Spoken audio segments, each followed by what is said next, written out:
السلام عليكم. هنحضر مع بعض النهاردة ان شاء الله فراخ مشوية. اسهل طريقة للفراخ المشوية وابسط مكونات، بس هتطلع معاكي فراخ مشوية بطعم جميل جدا. ان شاء الله الفيديو يعجبكم. لو عجبكم بقى الفيديو يا ريت ما تنسوش اللايك والشير، ونشوف هنعمل ايه مع بعض. اول حاجة هبدأ بسم الله. ده الخضار او الحاجة اللي انا هتبل بيها الفراخ النهاردة. معايا 2 بصلة متوسطة، ممكن بصلة كبيرة، ومعايا طماطماية، ومعايا فلفل اخضر، وكمان فلفل حامي حسب الرغبة. هيكون معايا نص ليمونة وفصين من الثوم، ومعايا هنا فرخة متقطعة. طبعا انا قطعتها غسلتها كويس، وبعد كده قطعتها عملت فيها فتحات كده بالسكينة زي ما متعودين، عشان تشرب معايا التتبيلة بسهولة وتستوي بسهولة. هرصها هنا في الصينية، وبعد كده هنحضر للتتبيلة بتاعتها. المكونات او الخضار اللي احنا هنحطه على الفرخة او التتبيلة بتاعتها ممكن تبشريها بالمبشرة، وممكن زي ما انا هعمل كده هسهل عليا، بدل المبشرة هسهل عليا وهعملها في الخلاط. هقطع المكونات كده مع بعضها وهنحطها بقى في الخلاط. وللفرخة الواحدة كفاية نص ليمونة.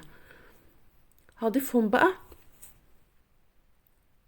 طبعا الخلاط مش هنفرمهم ناعم قوي، هيبقى بس فرمة 2 كده، بحيث تبقى زي المبشرة يكون فيها لسه الخضار واضح معايا. وهضيف عليه بقى معلقتين كبار من الخل الابيض بتاع الاكل بتاعنا العادي.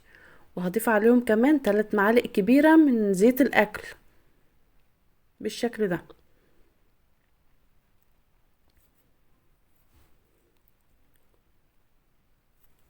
وبعدين معايا البهار اللي هضيفه على الفراخ.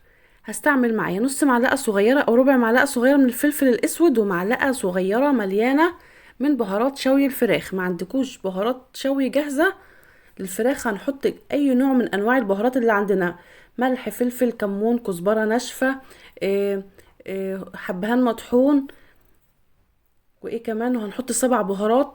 اي نوع بهارات بقى هنحطه هنضيفه، او رشة من القرفة. بنشكل تشكيلة كده للفراخ، بس انا حطيتها جاهزة. وطبعا زي ما قلت في الخلاط ضربتها ضربتين بس كده، بحيث يكون معايا لسه بواقي، يعني ما يكونش الخلطة كلها مية. وضفت بس اقل من ربع كوباية مية، علشان بس الخلاط يشتغل معايا، او البصل ويتفرم معايا في الخلاط. وسبتها هنا نص ساعة او ساعة. ممكن تسيبيها من بالليل للصبح، او ساعة او 2 او 3 زي ما احنا متعودين في اي تتبيلة للفراخ. كل ما تغيب شوية بيكون احسن، بيكون طعم الفراخ افضل. ولو مستعجلة بتشتغلي فيها على طول. هنا أنا بعد ما سبتها في التلاجة وقلبتها بقى على كده على وشها بالشكل ده، حطيتها على البوتاجاز وعليت عليها قبل ما ادخلها الفرن، علشان ما تغيبش معايا في الفرن، ما تاخدش وقت على ما بتغلي. فبغليها الاول زي ما حضراتكم شايفين كده، وبعدين بلفها بورق الفويل. ورق الفويل بيسهل اللي هي تستوي بشكل اسرع. وبعد كده هدخلها فرن بقى على الرف. هشغل عليها من تحت، هتقعد معايا جيس حوالي ساعة وربع. وبعدين هكشف عليها تكون بالشكل ده، تكون خلاص استوت.